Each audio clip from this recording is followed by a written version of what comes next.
Les agradezco muchísimo que me hayan convocado para dar este taller.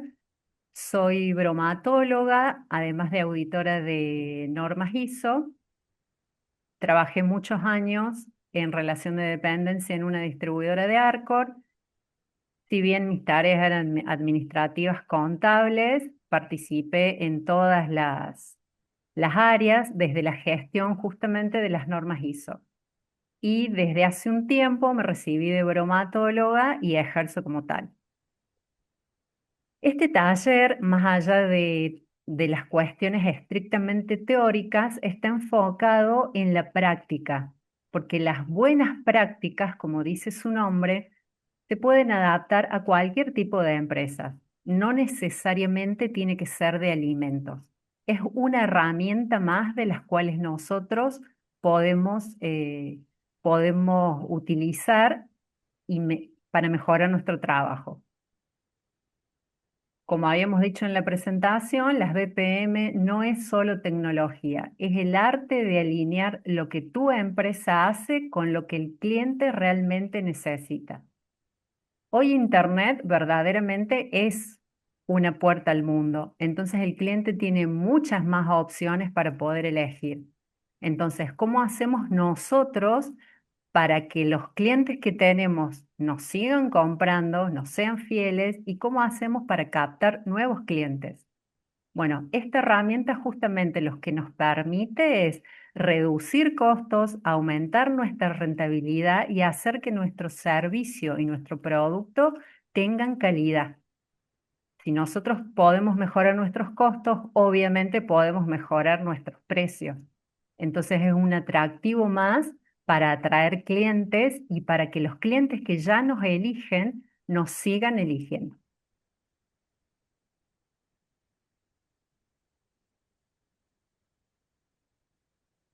Se te Fíjense, corta, Patricia. Se ¿el, corta la voz. el audio No se se corta? escucha. Sí, fíjate que tocaste que se corta. Ahí se escucha mejor. Sí, Bueno, ¿están viendo la diapositiva? sí, sí, está perfecto. Sí, sí se ve. Bueno, ¿qué harían ustedes si en las cámaras de seguridad de su empresa vieran a un empleado que está haciendo esto?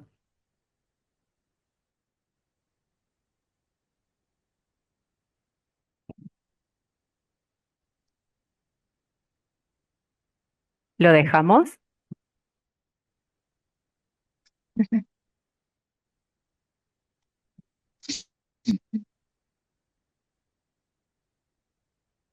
No sé si alguien está haciendo algún comentario en el chat.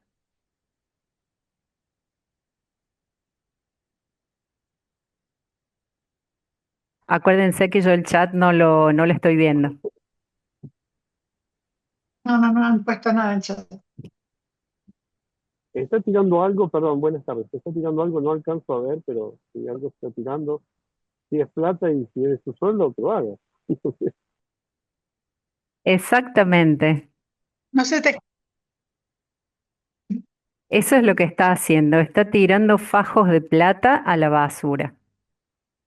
Si nosotros viéramos por las cámaras, ¿qué haríamos con este empleado? Obviamente lo despedimos.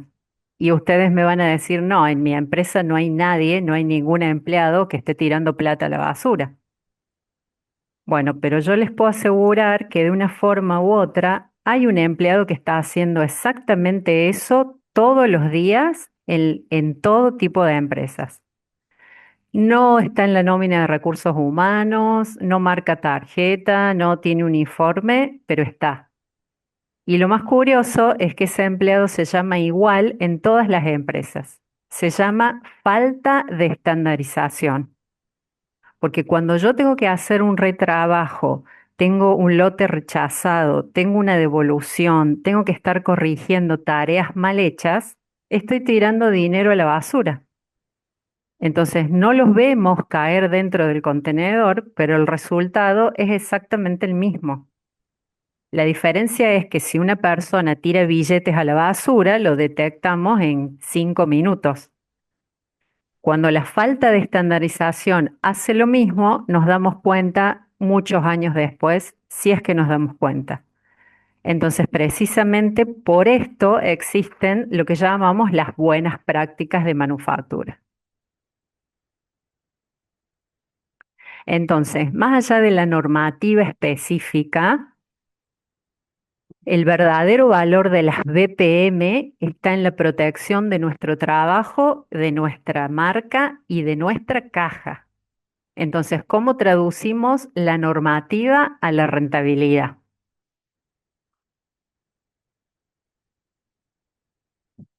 Si bien el Código Alimentario Argentino nos dice que son obligatorias para todos los establecimientos que elaboran, fraccionan, almacenan o transportan alimentos, eso no quiere decir que si yo no hago esa actividad no las puedo usar. Por supuesto que sí. Para el área de alimentos es obligatoria. Para el resto es un recurso indispensable. ¿Por qué? Porque me proporciona procedimientos, principios y hábitos que hacen que la calidad de mi producto y de mi servicio sea óptimo. En cuanto a la normativa en particular, además del código, rige la resolución Mercosur 8096. Si ustedes lo leen, van a ver que la normativa no es compleja, no es difícil de interpretar. Entonces, la idea es que veamos la práctica, cómo la adaptamos a nuestra empresa.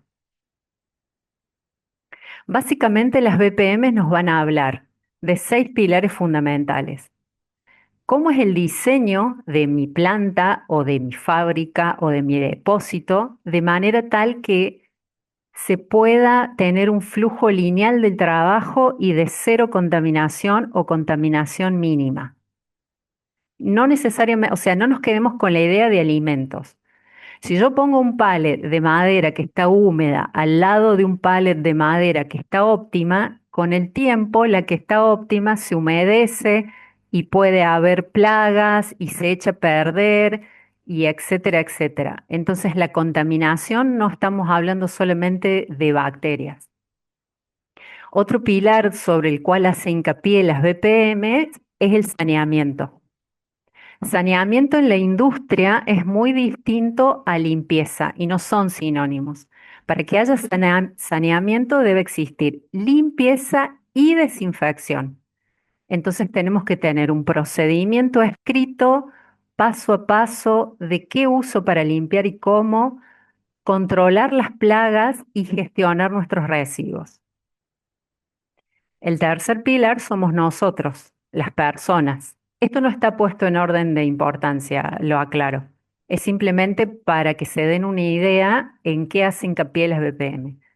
Si yo lo tuviese que poner en orden de importancia, pondría obviamente a las personas, porque somos nosotros los que controlamos, los que almacenamos, los que limpiamos, quienes gestionamos la documentación. Entonces, los hábitos de higiene nuestros dentro de la planta y la mejora continua y la capacitación continua es lo que hace que el personal nos ayude a generar un servicio o un producto de calidad. Después las BPM nos piden que también controlemos mínimamente todo lo que son variables críticas en nuestro proceso. Tiempo y temperatura son básicas en el área de alimento, pero nosotros desde nuestra actividad podemos definir cuáles son las variables críticas. Es decir, ¿qué es lo que si falla yo no puedo seguir trabajando? Esa es una variable crítica. Y las BPM nos pide y nos ayuda a controlarlas. Después hay que hacer toda una gestión de la documentación. ¿Para qué? Para poder tener la trazabilidad total de nuestro producto o nuestro servicio. Y la documentación es básica porque esa es la evidencia que nosotros vamos a auditar. Nos va a permitir saber cuán lejos o cuán cerca estamos de cumplir con esas normas. Y otro pilar fundamental es el almacenamiento. No es solamente apilar cajas en un rincón, sino cómo lo hago, para evitar que se deteriore, para evitar confusiones. No solamente tiene que estar bien almacenado, sino correctamente identificado. Como ustedes verán, abarca toda la gestión de la empresa, todas las áreas. ¿Y para qué? Los beneficios claves de esto es, primero, prevenir, poder anticiparme al problema, porque ya todos sabemos que prevenir es mucho más barato que tirar mi mercadería a la basura. Estandarizar. ¿Para qué nos sirve estandarizar? Porque así nos aseguramos que cualquier persona que ejecute el proceso lo va a hacer siempre de la misma manera. Entonces el producto final va a salir siempre igual. Eso nos permite trabajar mejor. Tener orden y procesos claros genera menos estrés, no tenemos que vivir apagando incendios y uno trabaja de mejor manera. Y por último, todos estos procesos lo que hacen es proteger nuestra marca, proteger nuestra identidad frente al cliente.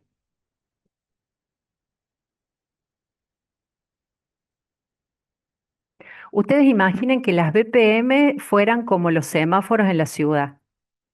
Entonces, el semáforo no está ahí para hacernos la vida imposible, está para organizar el flujo de autos que van y que vienen y que cada uno de nosotros pueda llegar a su casa sin accidentes. Bueno, las BPM hacen exactamente lo mismo en cada uno de nuestros trabajos. No importa lo que fabriquemos, las BPM nos sirven a todos por igual. Esto nos ayuda en cierta manera a tener como una lupa sobre nuestra actividad, que va a amplificar y nos va a mostrar quizás cosas que no estamos viendo. Como bien les dije al principio, la idea es que nos sirva para mejorar la rentabilidad. Y una parte muy importante de la rentabilidad es el manejo de los costos. ¿Cómo vamos hasta acá? ¿Se viene entendiendo? ¿Me escuchan bien? ¿Se ve bien? Sí, bárbaro. Sí, se escucha re bien. Bueno, gracias. Entonces, me encanta esta foto que se llama el iceberg de los costos de la no calidad, porque bien, como bien hemos aprendido con servicios institucionales, la calidad es gratis. Lo que nos cuesta, lo que se lleva plata, es la no calidad. Entonces, hay una parte de estos costos que yo lo puedo ver, y eso está representado por la punta del iceberg. Si yo desperdicé materia prima, lo puedo calcular, las devoluciones de los clientes las puedo calcular, los productos que tuve que descartar porque fueron defectuosos los puedo calcular. Ahora, ¿esto me impacta en mi rentabilidad? Por supuesto que sí. Ahora, hay otro impacto mucho mayor y que no lo estoy viendo. Por eso se llaman costos ocultos, que vendría a ser la cola de mi iceberg. Los retrasos y los reprocesos que no los mido, el mayor desgaste de la maquinaria y de los equipos, porque si yo me pongo a pensar, yo ya hice el lote y el cliente me lo rechaza, tengo que volver a rehacerlo, vuelvo a utilizar más horas hombre, más horas máquina, tiene un desgaste mucho mayor que si hubiese generado un lote de la calidad óptima o con las condiciones que requería mi cliente. Estoy perdiendo capacidad productiva porque estoy rehaciendo trabajo. Obviamente todo eso me genera malestar, crisis, se me acortan los tiempos o se me alargan los tiempos de producción o tengo que desviar recursos que yo tenía planificados para otra cosa. Bueno, tengo que rehacer un lote completo de producto, tengo que invertir no solo tiempo, sino dinero. Y como consecuencia de todo esto, puedo perder la confianza de mi cliente. Una, una cosa es que se produzca una sola vez y sea un caso excepcional y otra cosa son errores recurrentes. Entonces, ustedes ven acá el barquito que está al fondo, está hundido. Ese barquito no se hunde porque se hizo un hueco en la proa donde entran miles de litros, porque eso lo vemos todos. El barco se hunde por las pequeñas fisuras donde entra agua permanentemente y no lo veo hasta que llegué al fondo. Bueno, eso es lo que sucede en la empresa cuando no podemos ver o no sabemos gestionar estos costos ocultos. Entonces la BPM pone una lupa ahí y nos está mostrando dónde está eso que no vemos. Entonces, estandarizar los procesos es clave. Identificar y reducir estos costos ocultos también. Y todo esto nos permite prevenir y mejorar. La capacitación, obviamente, la puse en primer lugar porque es básico. Si ustedes se preguntan cuál es el activo más importante dentro de su empresa, sin dudarlo, es la gente, somos nosotros. Entonces, la capacitación es un pilar fundamental. No podemos pensar en mejorar cuando todo el tiempo estamos corrigiendo errores. Entonces, para generar una mejora de manera continua y sostenible, primero tenemos que trabajar con orden. Si yo llego a mi casa agotado de haber estado corriendo detrás de clientes, detrás de reclamos, solucionando temas, me queda poca energía física y mental para ser creativos y para pensar en mejorar. Entonces, el primer paso es corregir.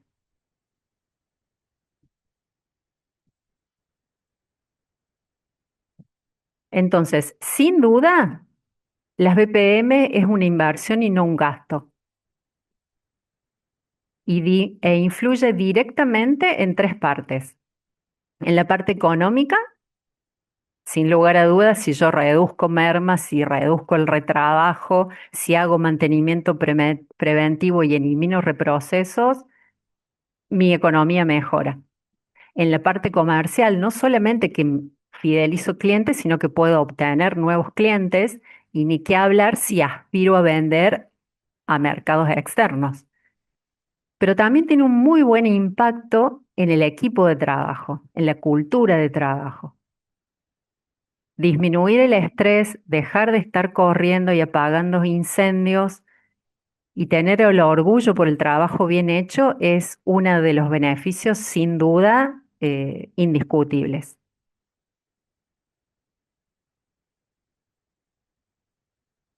Entonces, como les dije recién, la capacitación es básica. Si mi equipo entiende por qué tiene que hacer las cosas de una determinada manera, va a prevenir los errores. Nos va a ayudar a gestionar y a prevenir esos errores. Entonces, sin lugar a dudas, esta herramienta protege mi rentabilidad. Ahora vamos a pasar a ver los ejemplos prácticos y un par de numeritos que creo que les van a hacer que estos conceptos queden más alineados a sus actividades, o por lo menos le permite pensar cómo lo pueden llegar a aplicar a sus actividades. Los números que hice acá, tomé costos, son costos reales del mes de mayo. Como yo desconozco las actividades que ustedes realizan, traté de tomar, mejor dicho, hice promedios entre precios más altos y más bajos para poder tener un costo cercano a la realidad, o sea que estos números no son inventados. Supongamos el caso en el que yo no tengo un procedimiento de limpieza. Entonces la persona encargada de limpiar hace a ojo. Yo he escuchado muchas veces decir, bueno, si hace más espuma, limpia más. Y no es así. Si hace demasiada espuma es porque usaste una concentración que no era correcta y estás desperdiciando el producto. Sin lugar a dudas se está desperdiciando. Entonces, supongamos que utilizamos un bidón de detergente y amonio cuaternario. Si yo desperdicio esos insumos, tengo aproximadamente 289.000 pesos de pérdida. Pero no solamente eso, porque el utilizar productos químicos en exceso nos genera justamente eso, una contaminación química. Y si yo tengo que parar la producción para volver a limpiar, una parada técnica de 4 horas en promedio me puede llegar a costar 700.000 pesos o más. Entonces, ese costo de sobredosificar me cuesta 1 millón de pesos o quizás más.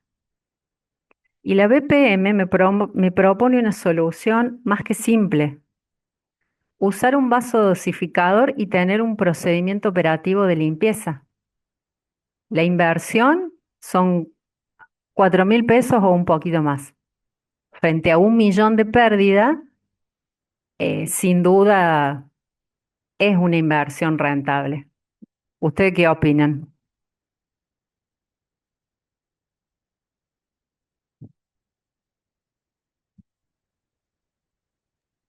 Sí, sí. Realmente es una diferencia. ¿Cierto, no? Entonces, que haga más espuma no significa que limpie mejor. Si yo dosifico a ojo, tranquilamente puedo estar gastando hasta el triple de producto. Y además no tengo un método validado. Y si tengo que hacer una parada técnica para relimpiar, puedo perder hasta 400 kilos de producción. Les vuelvo a repetir, esto es en promedio. Cada uno váyalo pensando en su actividad. ¿Cuánto les costaría una parada técnica por relimpieza? Entonces, estandarizar, ¿qué me dice? Que tengo que tener un vasodosificador, que tengo que tener un procedimiento, que la persona entienda cómo tiene que hacer su trabajo, que pueda interpretar la ficha técnica que viene asociada al producto. Entonces, erradicar ese derroche y las paradas técnicas por relimpieza me evitan a mí gastar 1 millón de pesos extra.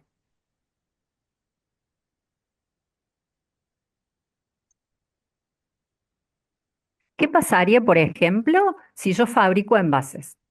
Pongamos envases en general.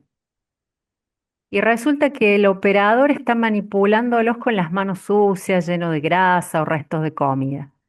Cuando ese lote de envases le llega al cliente, va a detectar olores raros o va a detectar manchas, y el cliente no va a desarmar el lote y revisar envase por envase. Cuando ya detectó un olor feo y manchas, me va a devolver el lote completo, porque no se va a arriesgar a usar esos envases. Entonces, ¿yo qué puedo calcular ahí? Puedo calcular el costo del flete, puedo calcular el costo de la logística inversa, las horas hombre que me va a llevar a mí buscar, traer, desarmar, controlar, pero el mayor costo es más difícil de calcular. Es el daño que le hace a mi marca y a mi empresa, y encima tengo el riesgo de perder un cliente importante.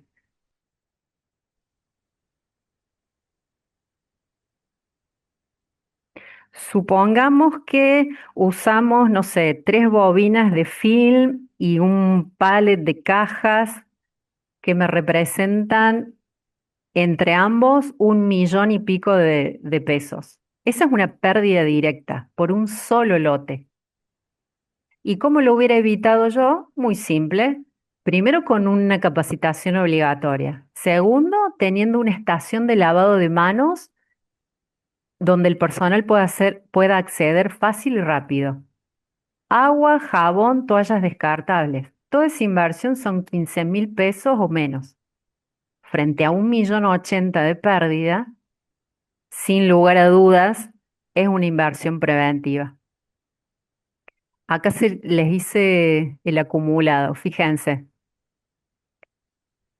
El costo de limpiar mal, el costo de los envases sucios, es un capital de riesgo constante de más de 2 millones. Y yo podría haber invertido 19.000 pesos y neutralizo esa amenaza. Entonces, la buena práctica no es un costo operativo, es una estrategia para proteger ese capital. Me parece que son interesantes esos números, ¿no? Calculando de que fueron costos de mayo, seguramente ahora es un poquito más. ¿Cómo vamos hasta acá? ¿Están haciendo números? ¿No están entendiendo nada? ¿Cómo Patricia, va? ¿puedo contar un caso? Sí, por favor. Eh, nosotros teníamos un cliente que exportaba unos elementos que iban para alimentos fuera del país y manda un lote completo y viene todo rechazado porque tenía partículas, tenía distintas cosas. Bueno, y no entendían qué era hasta que pusieron cámaras y pudieron ver qué hacían y era que los empleados a la noche, en el turno noche, jugaban a embocar esas piecitas en en otro lugar y después las colocaban para, digamos, las contaminaban jugando y después al ponerla en el lote que se enviaba al exterior, así que tuvo que viajar el dueño de la empresa de acá de Córdoba al cliente, ver qué pasaba, revisar todo. Bueno, volvió todo a Córdoba y volvió de nuevo a hacer toda la producción. La pérdida es grandísima en la contaminación, ¿no? Sí, tal cual. Eso es porque no entendemos la implicancia de no seguir el proceso y de que cosas tan simples o tan pavas puedan contaminar todo un lote. La verdad que sí, Claro, no tienen conocimiento, claro, el no tener claro el proceso, qué significa esa contaminación, cualquiera se puso a jugar. No, increíble. ¿Y qué pasó con los Perdón, empleados? ¿O los despidieron o los contrataron para jugar al básquet? No sé. Esa A lo parte mejor no sé, pero me enteré. tenían buena pintura, tenían Todo. buena puntería. Sí, sí, no, el problema era que no sabían qué pasaba, que eso volvía, eso había sido rechazado. Entonces me enteré solamente cuál había sido el motivo. No sé qué hicieron con los empleados, eso no lo sé. Pero a veces la falta de conciencia de qué lugar ocupan en la empresa y cuál es la responsabilidad, como eso del celular, produce unas pérdidas grandísimas, los famosos costos ocultos que vos decís. exactamente. Esos son los empleados que vimos en la primera diapositiva. ¿Vieron que sí perdón, hago existen? una cosa. Buenas Perdón, tardes. ¿Vos sabés? No. hago una consulta.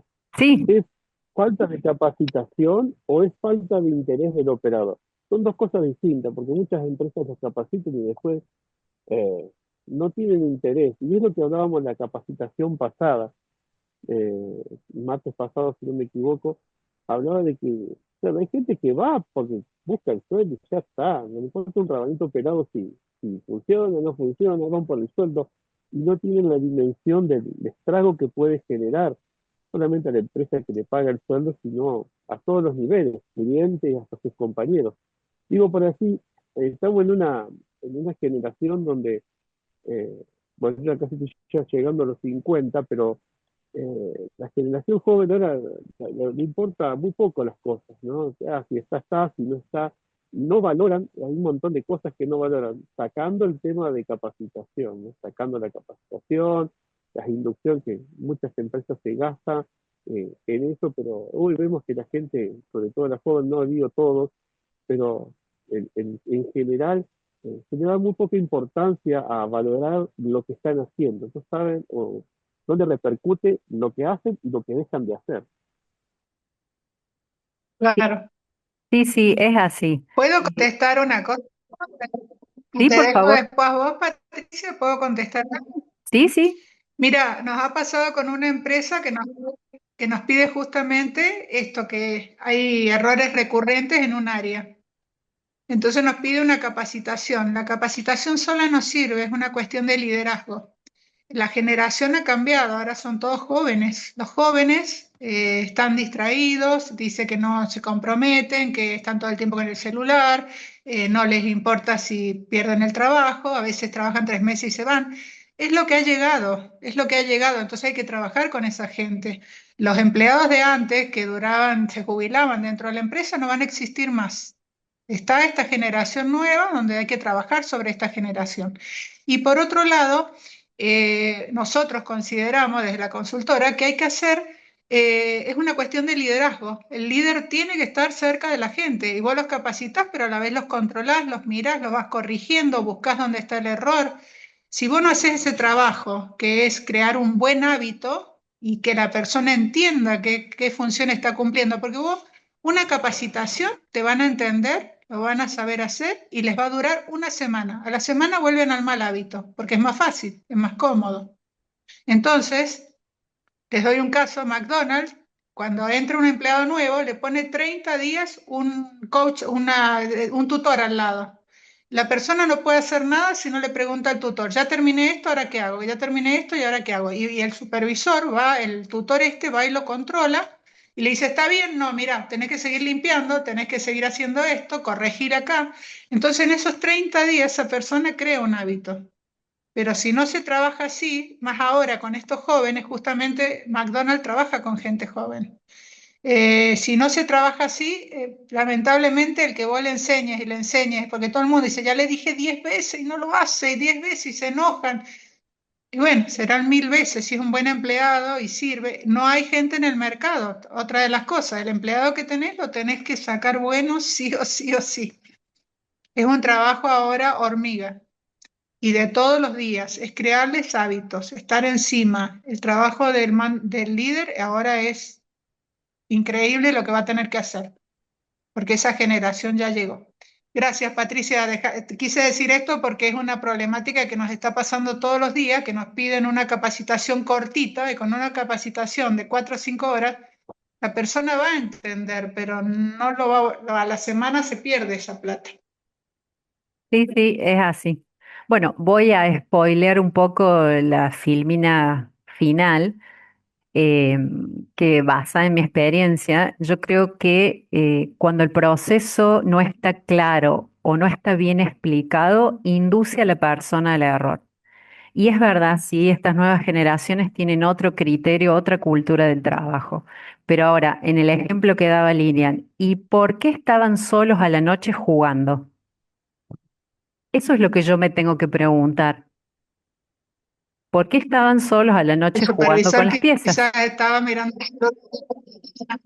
Claro, ¿dónde Claro, pero estaba el estaba, supervisor en una de esas mirando el celular. claro, ¿dónde estaba el supervisor? ¿Por qué tenían tiempo libre para ponerse a jugar? Todas esas cosas me tengo que Es preguntar. que, Primero veo claro, el proceso, veo las fallas exactamente. del proceso y después veo a las personas. Ustedes me dirán, bueno, pero cada uno tiene que hacerse responsable por el trabajo que hace. Por supuesto que sí, pero primero veo el proceso y después la persona. Si yo tengo mi proceso controlado, seguramente a la persona no le va a quedar tiempo para ponerse a jugar con las piezas.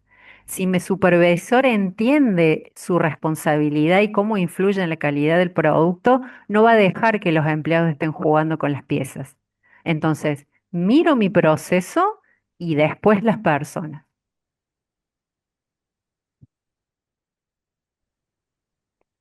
Y el último ejemplo que les quiero dar para que vean la atención al detalle, todos estos son casos reales, gente. Esto me pasó en un restaurante donde Chefcito me dijo que sacaba su rentabilidad por plato. Y yo le dije que en su negocio la rentabilidad se mide en gramos. No les voy a contar lo que él me respondió porque fue irónico y bastante mal educado, pero bueno, me sirvió a mí de puntapié para decirle, bueno, déjame que lo analice. ¿Cuál es tu plato estrella? El plato de salmón. Bueno, ¿cuánta materia prima lleva tu plato? ¿Cuál es tu plato perfecto? 200 gramos exacto. Bueno, vamos a hacer una estadística, vamos a hacer un control y veamos cuando filetean cuánto pesa esos filetes. Y oh sorpresa, la mayoría en promedio tenían 20 gramos más. 18, 19, 21, 22. En promedio eran 20 gramos más. Ustedes me dirán, 20 gramos en un plato de pescado. ¿Quién se da cuenta? Y la realidad es que nadie se da cuenta. Pero 200 gramos cuestan 7.714 pesos y 220 gramos cuestan 8.486. Si yo hago el cálculo al mes, un kilo de salmón me rinde 5 platos. 1.000 gramos dividido 200 gramos me da 5 exacto. Ahora, en realidad yo estoy poniendo 220. Entonces, cada kilo me rinde 4,5 platos. Si yo por día vendo 25, tengo un gasto extra de 19.300 pesos. Y si yo al mes vendo 750 platos, de 5.785.000 paso a 6.364.000. Entonces tengo un extra cada mes de 579.000 pesos, solo por 20 gramos. 20 gramos que el cliente ni siquiera se da cuenta que los está comiendo. Y lo peor de todo, si yo hago mis cálculos en función a la cantidad de kilos que compro y la cantidad de kilos que vendí, si yo voy a la heladera debería tener 15 kilos de salmón sin usar.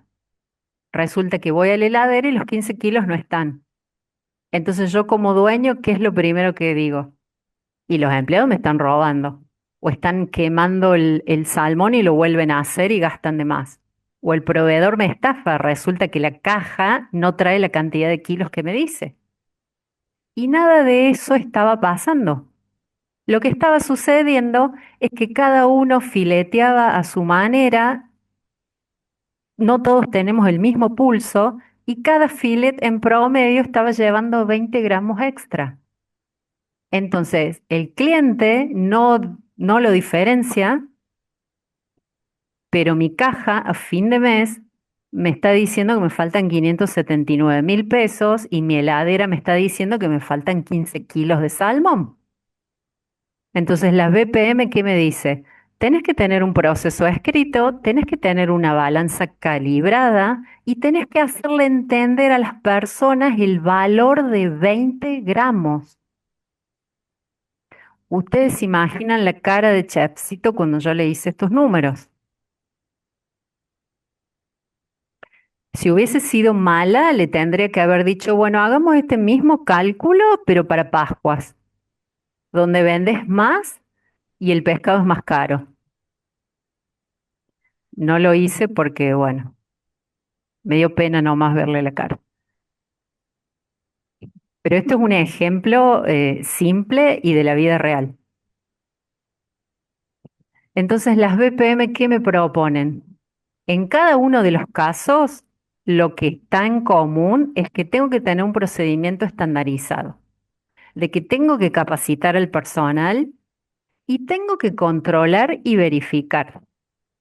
Entonces, la primera persona que debe entender la importancia es el supervisor, porque él es quien va a liderar al equipo y les va a reforzar la idea de la importancia de hacer el trabajo paso a paso como indica el procedimiento.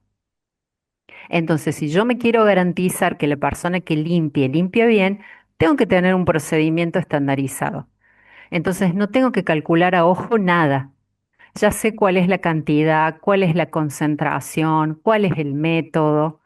La capacitación me va a permitir enseñarle todo eso a la persona. Y yo tengo que verificar que la persona lo entendió. Y después tengo que hacer un control. No puedo quedarme con que lo capacité y bueno, ya está. Lamentablemente hay que estar muy encima y ahora más que nunca. Entonces, si lo tengo que controlar todos los días o día de por medio, según la actividad, y lo tengo que hacer. No tengo más opción. Pero si yo logro que la persona entienda la importancia, es mucho mejor a tener un control demasiado incisivo. Porque encima es molesto, si tenés una persona que te está mirando todo el tiempo, cuestionando todo el tiempo, eh, genera incomodidad. Pero a veces no tenemos demasiadas opciones. En el caso del ejemplo que les di de la higiene es exactamente lo mismo. Yo tengo que tener un procedimiento de lavado de manos y hacerle entender a la persona que no es opcional. Sus manos, manipule alimentos o no, sea una caja, un envase, un pallet, deben estar limpias. Y tengo que capacitar y controlar. Y en el caso del salmón que les di recién, lo mismo. Si es un restaurante, y bueno, tendrá que tener una ficha técnica con los ingredientes, los gramajes, una balanza calibrada y pesar no es opcional. Recién con dos cálculos simples, les mostré la diferencia que hacen 20 gramos. Entonces, son distintos casos, distintas actividades, pero la idea central es siempre la misma. Proceso estandarizado, capacitación y control. Entonces, las BPM no es para la auditoría. Las BPM es para ustedes. Es para que compren tranquilidad de que el trabajo se está haciendo siempre de la misma manera, por lo tanto, la calidad de mi producto o mi servicio va a ser siempre la misma.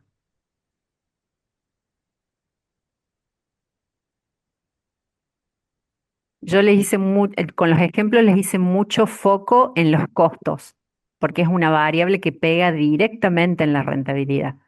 Entonces, estandarizar es sin duda la inversión más inteligente. Como conclusión de todo esto, prevenir siempre es más barato que corregir.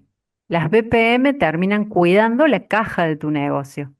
Entonces, vos terminás comprando tranquilidad.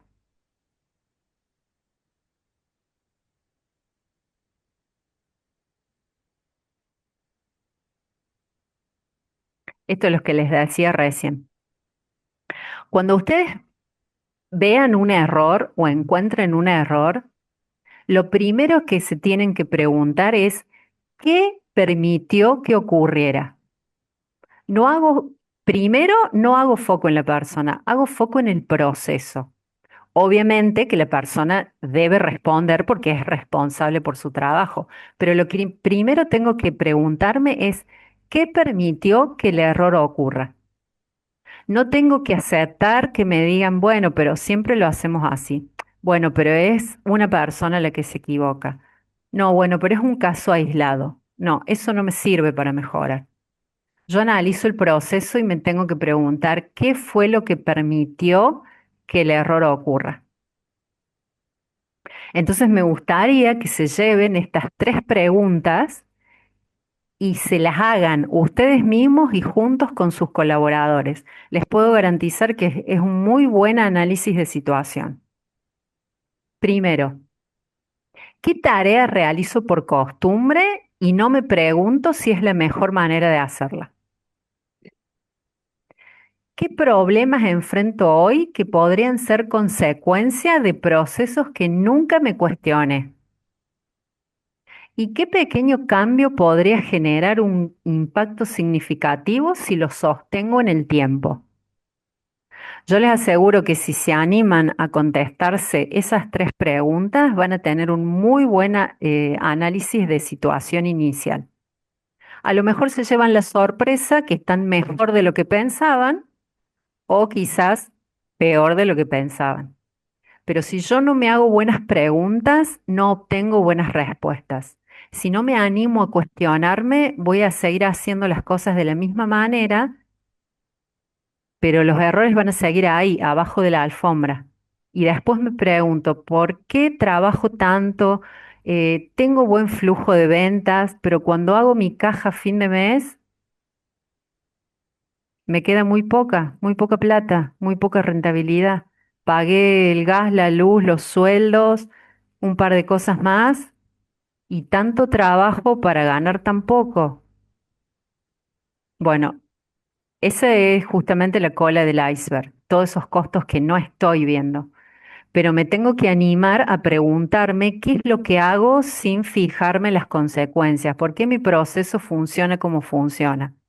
Y les vuelvo a repetir, quizás se lleven la sorpresa de que están mejor de lo que piensan o también la otra cara de la moneda, peor de lo que piensan.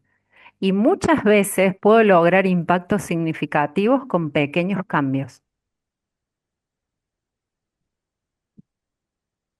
Hay mucho silencio, no sé si es que están pensando mucho, están haciendo números. No estamos impactados, porque la verdad que es muy interesante y uno no piensa que esas pequeñas cositas realmente causan tanto daño. Sí. Buenas tardes, opino lo mismo. Yo creo que hay cosas que uno no tiene en cuenta y no mide por el día a día, el ajetreo, la costumbre y que te afectan significativamente, más en los tiempos en los cuales estamos viviendo, como decías vos, en el cual uno quiere cuidar la rentabilidad. Y la Exactamente. A verdad, veces son pequeñísimos los ajustes que hay que hacer. El tema es que nos tenemos que dar cuenta en dónde hacer ese ajuste. Por eso siempre mi consejo, y cuando audito siempre aconsejo lo mismo, revisemos primero el proceso y después vamos a las personas. Porque muchas veces el proceso mal definido con pasos pocos claros inducen a que la persona se equivoque. Bueno, sí. yo por mi parte, lo último que les quiero decir es muchas gracias por estar acá, por haberme escuchado